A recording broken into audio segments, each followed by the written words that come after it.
Hello everyone, welcome you all to India scope. तो आज हम अपने वीडियो में खिलजी डायनेस्टी के बारे में पढ़ेंगे। तो अलाउद्दीन खिलजी के बारे में इसी वीडियो में जानेंगे, जो कि एक ऐसा रूलर था जिसने कई सारे अपने आर्थिक और सैन्य सुधार किए, जिससे जो दिल्ली सल्तनत है उसकी ताकत कई गुना ज़्यादा बढ़ गई। अभी ये खिलजी डायनेस्टी में अलाउद्दीन का ही टाइम था जिसमें जो दिल्ली सल्तनत थी वो अपनी चरम पे थी, अपनी जीनत पे थी। इन्होंने काफ़ी ज़्यादा एक्सपेंशन किया था। कई लोगों ने मुझे बोला कि ये जो दिल्ली सल्तनत के जो रूलर्स हैं, इनके किंगडम का ऑर्डर को याद रखने में उन्हें प्रॉब्लम होती है। तो देखिए, जो मेरा तरीका है मैं आपको बता सकता हूँ, को इस तरह से याद रखता हूँ। SKTSL, इस तरीके से नहीं याद रखता हूँ। तो एस का मीनिंग है स्लेव डायनेस्टी, स्लेव के बाद आए थे खिलजी, फिर उसके बाद आए थे आपके तुगलक, और उसके बाद आए थे सैयद, उसके बाद आए थे लोधी, और उसके बाद यहाँ इसके बाद फिर मुग़ल डायनेस्टी स्टार्ट हो गई थी। तो देखिए, ये मेरा तरीका है, आपको अगर पसंद आता है तो आप इसे यूज़ कर सकते हैं। SKTSL मैंने एक बार याद किया था, तब से मुझे ऑर्डर में ऐसी कोई सच इशू नहीं आया था। तो आप भी इसे ही तैयार कर सकते हैं। तो चलिए देखते हैं खिलजी डायनेस्टी के बारे में। तो खिलजीज कौन थे? तो खिलजी टर्को अफगान ओरिजिन के थे, मीन्स ये टर्क ही थे, लेकिन ये सेटल्ड थे कहाँ? अफगानिस्तान में। इंडिया में आने से पहले ये अफगानिस्तान में सेटल्ड थे। तो अब बात करें तो ये जो है ये पावर में आए डिक्लाइन ऑफ स्लेव डायनेस्टी के बाद। तो स्लेव डायनेस्टी के डिक्लाइन हो जाने के बाद ये पावर में आए। अब खिलजी डायनेस्टी की बात करें तो इनका रीन जो था वो 1290 से 1320 AD के बीच में रहा है। अब जैसे हमने अपने प्रीवियस वीडियो में देखा था कि कैकुबाद जो लास्ट रूलर था स्लेव डायनेस्टी का, उसके बाद यहाँ से खिलजी फैमिली ने सल्तनत को संभाला, और यहाँ से खिलजी डायनेस्टी का उदय हुआ 1290 AD से। तो ये सेकेंड रूलिंग डायनेस्टी थी दिल्ली सल्तनत की, जिसे फाउंड किया गया था बाई जलालुद्दीन फिरोज़ खिलजी। तो ये डायनेस्टी जो थी ये अपने एक्सपेंशन के लिए जानी जाती है, क्योंकि इनका एक्सपेंशन जो था वो दिल्ली सल्तनत में काफ़ी ज़्यादा हो चुका था। तो अब इनके एक्सपेंशन के अलावा अलाउद्दीन ने कई सारे रिफॉर्म्स किए थे, चाहे वो इकोनॉमिक रिफॉर्म्स हों, चाहे वो एडमिनिस्ट्रेटिव रिफॉर्म्स हों, चाहे वो मिलिट्री रिफॉर्म्स हों। तो इन सारे रिफॉर्म्स के लिए भी इस डायनेस्टी को जाना जाता है। रिफॉर्म्स हम अपने वीडियो में आगे देखेंगे। अब इम्पॉर्टेंट रूलर्स की बात करें तो सबसे पहले तो जलालुद्दीन फिरोज़ खिलजी थे, जिनका रीन 1290 से लेके 1296 AD के बीच में रहा है। तो ये फाउंडर थे डायनेस्टी के। इन्हें इनके माइल्ड और जेनरस रूल के लिए जाना जाता है। इन्होंने काफ़ी ज़्यादा कोशिश की थी कॉन्फिडेंस को जीतने की, नोबल्स और पब्लिक के।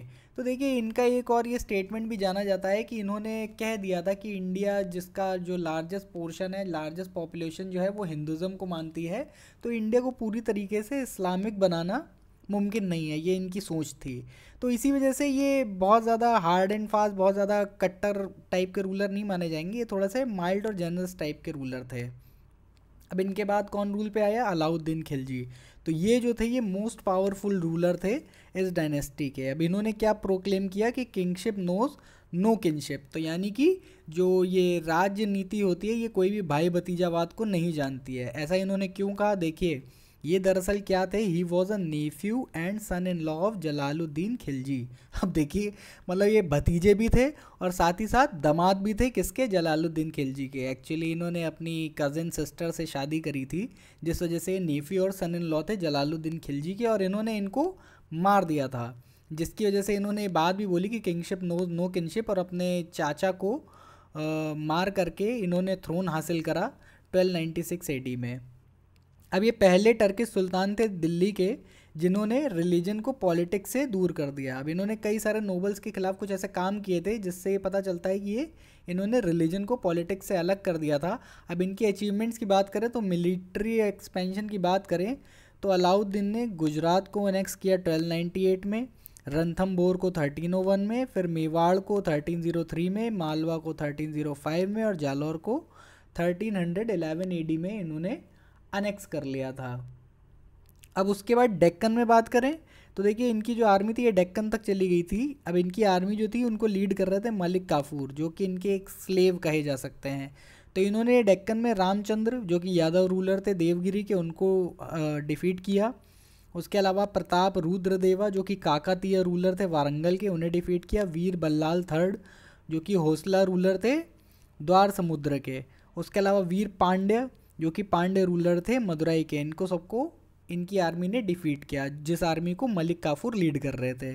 अब मिलिट्री रिफॉर्म्स की बात करें तो इन्होंने एक ह्यूज स्टैंडिंग आर्मी मेंटेन करी। तो इनके पास एक काफ़ी ज़्यादा बड़ी स्टैंडिंग आर्मी थी जिसमें इन्होंने सिस्टम लाए दाग और चेहरा का।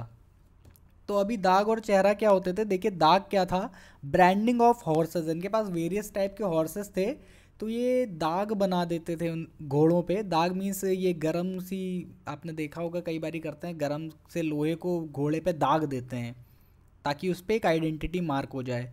तो वही प्रथा थी ये दाग बनाना, जिससे ये घोड़ों को सेपरेट कर सकें, अलग अलग नस्ल के घोड़ों को, कि कौन से अच्छी नस्ल के घोड़े हैं, कौन से उतने अच्छे नहीं हैं। तो ये जो थी ये प्रथा दाग प्रथा थी। और चेहरा प्रथा, ये एक तरह से चेहरा प्रथा आप मान सकते हैं कि सोल्जर्स का एक तरह से आइडेंटिटी होती थी। तो सोल्जर है और उसकी क्या फिजिकल एट्रीब्यूट्स हैं, और ये प्रॉक्सी भी ना हो जाए। इन्होंने इतनी लार्ज आर्मी मेंटेन करी थी तो उसमें ये भी डर रहता था कि कई सोल्जर्स ड्यूटी पर ना करके प्रॉक्सीज लगा दें। तो उस तरह से एक तरह से आईडी कार्ड इन्होंने मेंटेन करा जिसे चेहरा कहते थे। तो ये था डिस्क्रिप्टिव रोल्स ऑफ सोल्जर्स। तो कौन सा सोल्जर कैसा दिखता है, फिजिकल एट्रीब्यूट क्या उसकी खासियत है, ये जो था ये चेहरा के अंतर्गत आता था। अब आगे एडमिनिस्ट्रेटिव रिफॉर्म्स की बात करें तो अलाउद्दीन जो थे इन्होंने 4 ऑर्डिनेंसेस इशू किए थे। तो पहले ऑर्डिनेंस में क्या था, इनका जो एम था वो था confiscation of religious endowments and free grants of land. यानी कि इन्होंने जितने भी ये रिलीजियसली दान की गई लैंड और जितनी ये चीज़ें थी उन्हें कन्फिस्केट कर दिया, यानी कि जब्त कर लिया। तो ये जो फ्री ग्रांट्स मिलती थी लैंड को रिलीजियस बैकग्राउंड पे, उसे इन्होंने कन्फिस्केट कर दिया, यानी कि जब्त कर लिया।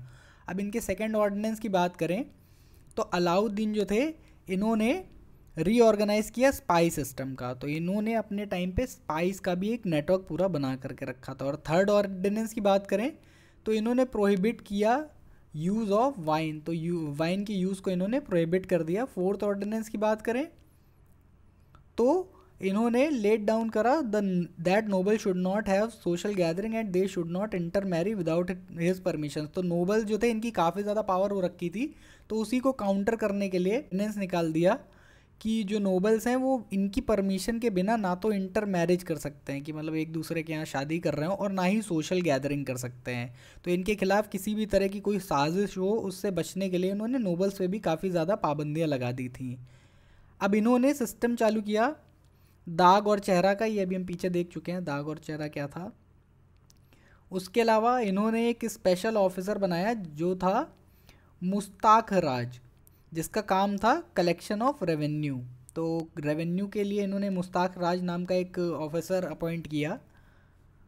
अब इन्होंने फिक्स कॉस्ट, मार्केट को स्टेबलाइज करने के लिए हर कमोडिटीज़ पे फिक्स कॉस्ट कर दी। तो ये क्वेश्चन में पूछते हैं कि मार्केट का कंट्रोल किसने किया था, तो ये अलाउद्दीन ने किया था। अब मार्केट जो थी एक हाई ऑफिसर जिसे शाहना कहते हैं उसके कंट्रोल में रहती थी। अब मार्केट में चेक यानी निगरानी के लिए 2 ऑफिसर्स रखे गए, जिनमें से इनका नाम थे दीवाने रियासत और शाहना ए मंडी। तो ये जो 2 ऑफिसर्स थे मार्केट को चेक पर रखते थे। और all goods of sale were bought to an open market called Sarai Adl. तो ये जो थे सारे जो सामान थे ये ओपन मार्केट में आती थी, जिस मार्केट का नाम था सराय अदल। तो ये इनके मार्केट रिफॉर्म्स थे। अब इनके बाद रूल पे कौन आया, 1316 में जब ये अलाउद्दीन की मृत्यु हो गई उसके बाद मलिक काफूर जो कि इनके स्लेव थे, जिन्हें कि 1000 दिनारी भी कहा जाता था, अपने अंडर में ले लिया थ्रोन। देखिए ये मलिक काफूर जो थे ये इनके बहुत ही ज़्यादा पात्र माने जा सकते हैं। अब काफूर ने भी क्या किया, मरने से पहले इन्होंने शिहाबुद्दीन को, जो कि अलाउद्दीन के 6 साल के बेटे थे, इनको नेक्स्ट किंग घोषित कर दिया। लेकिन उनके जो सबसे बड़े बेटे थे, किसके, अलाउद्दीन के जो सबसे बड़े बेटे थे, उन्हें इम्प्रिजन कर दिया यानी बंदी बना लिया, जिनका नाम था मुबारक खान। तो अब जब काफूर की डेथ हो गई तो मुबारक खान जो थे वो सीधी सी बात है जेल से बाहर आ गए, और इन्होंने क्या किया, शिहाबुद्दीन के रीजेंट का काम किया। मतलब तो मुबारक खान जो थे वो शिहाबुद्दीन के एक तरह से रीजेंट थे, यानी कि राज प्रतिनिधि थे। ये शिहाबुद्दीन के राज प्रतिनिधि थे, लेकिन जैसे ही इन्हें मौका मिला इन्होंने थ्रोन को कैप्चर कर लिया। अपने भाई की हत्या करके इन्होंने थ्रोन को कैप्चर कर लिया। लेकिन ये केवल और केवल 1 साल के लिए रूल कर पाए, क्योंकि ये डिबॉचरी में लिप्त हो गए और ये अपनी जो लाइफ स्टाइल थी इसे छोड़ नहीं पाए। डिबॉचरी का मीनिंग होता है ये पूरी तरह से लिप्त हो गए थे विलासिता में, मतलब हर तरह के विलासिता में, अब चाहे वो ड्रग्स हो या फिर वो शराब हो या फिर वो सेक्स हो, इसमें सब में ये डूब चुके थे। तो और ये अपनी ये लाइफ स्टाइल छोड़ नहीं पाए, जिसकी वजह से ये ज़्यादा रूल नहीं कर पाए। अब देखा जाए तो मुबारक खान ही जो थे ये लास्ट रूलर थे दिल्ली सल्तनत के, मुबारक खान। अब इनके वीक एडमिनिस्ट्रेशन और इंटरनल कॉन्स्पिरेसीज़ की वजह से तुगलक डायनेस्टी राइज कर गई थी। अब मुबारक खान के बाद देखिए क्या हुआ। मुबारक खान ने अपना, इनका जो लवर था मुबारक हसन, उसे क्या किया, इन्होंने पूरी अथॉरिटी दे रखी थी, पूरी आर्मी की और गार्ड्स की, पैलेस की पूरी अथॉरिटी इन्होंने दे रखी थी। किसको? मुबारक हसन को, जिसने जैसे ही उसने क्या किया, तुरंत ही जैसे ही उसे मौका मिला उसने पूरा कंट्रोल ले लिया सुल्तान के पैलेस का। अब सुल्तान ने इन्हें खुसरो खान का तमगा दे रखा था, एक टाइटल दे रखा था। अब जैसे ही खुसरो को मौका मिला इन्होंने मुबारक खान को ही मार दिया और एक टाइटल नसीरुद्दीन का टाइटल ले लिया मिड 1320 में। अब खुसरो खान जो थे इन्हें मार दिया गया गाजी मलिक के द्वारा, जो कि गवर्नर थे दीपालपुर के। अब ये भी गवर्नर थे और ये खुसरो खान ने भी देखिए प्रिंस को मार कर ही थ्रोन लिया था। तो गाजी मलिक के द्वारा खुसरो खान को भी मार दिया गया और यहाँ से इस डायनेस्टी का अंत हो गया। देखिए अंत बात करें तो लास्ट रूलर तो मुबारक खान ही रहेंगे, लेकिन मुबारक खान के बाद खुसरो खान भी रूल कर रहे थे। इन्हें गाजी मलिक के द्वारा मार दिया गया। गाजी मलिक और उनके बेटे फ़खरुद्दीन जौना के द्वारा इन्हें मार दिया गया। यहाँ से जो हुआ खिलजी डायनेस्टी का अंत हो गया और तुगलक डायनेस्टी की नींव रख दी गई। कहाँ पर? दिल्ली पर। तो ये देखिए यहाँ से खिलजी डायनेस्टी का अंत हो गया। अब आर्ट और कल्चर की बात करें तो इंडो इस्लामिक आर्किटेक्चर का यहाँ पे डेवलपमेंट हुआ। अब अलाउद्दीन ने क्या किया, अलाई दरवाज़ा बनवाया जो कि सदर्न गेटवे है कुव्वतुल इस्लाम मंदिर का, जो कि कुतुब मीनार के कॉम्प्लेक्स में स्थित है। तो ये जो है ये इस्लामिक आर्ट का एक बहुत ही महत्वपूर्ण एग्जाम्पल है। इसके अलावा अलाउद्दीन ने कई सारे फोर्ट्स बनवाए, जिसमें से सबसे इम्पॉर्टेंट फोर्ट जो है वो है अलाई फोर्ट, जिसे सिरी फोर्ट भी कहा जाता है। अलाउद्दीन ने पैलेस ऑफ 1000 पिलर भी बनवाया, जिसे 1000 सुतुन कहा जाता है, ये भी दिल्ली में है। और उसके अलावा ये जो थे पैटर्न थे आर्ट और लर्निंग के। कौन? अलाउद्दीन। अमीर खुसरो जो कि एक पोएट और म्यूजिशियन थे, वो इनके फेवरेट कोर्ट पोएट थे। तो अलाउद्दीन जो थे वो पैटर्न थे आर्ट और लर्निंग के भी। आगे अगर डिक्लाइन की बात करें तो अलाउद्दीन की डेथ के बाद पॉलिटिकल इंस्टेबिलिटी बहुत ज़्यादा बढ़ गई थी और वीक सक्सेसर्स आने की वजह से डायनेस्टी का अंत हो गया 1320 सीई में, जब गियासुद्दीन तुगलक ने सीज कर लिया पावर को। अब ये गियासुद्दीन तुगलक कहाँ से आ गया स्टोरी में? तो देखिए एक बात जो थी वो ये थी कि ये जो गाजी मलिक थे, ये गाजी मलिक यही बाद में गियासुद्दीन तुगलक कहलाए, और इनका जो बेटा था फ़खरुद्दीन जौना, ये मोहम्मद बिन तुगलक कहलाए बाद में। तो देखिए इनकी कहानी आगे देखेंगे। यहाँ से देखिए खिलजी डायनेस्टी का अंत हो गया, तुगलक्स ने पावर को सीज कर लिया।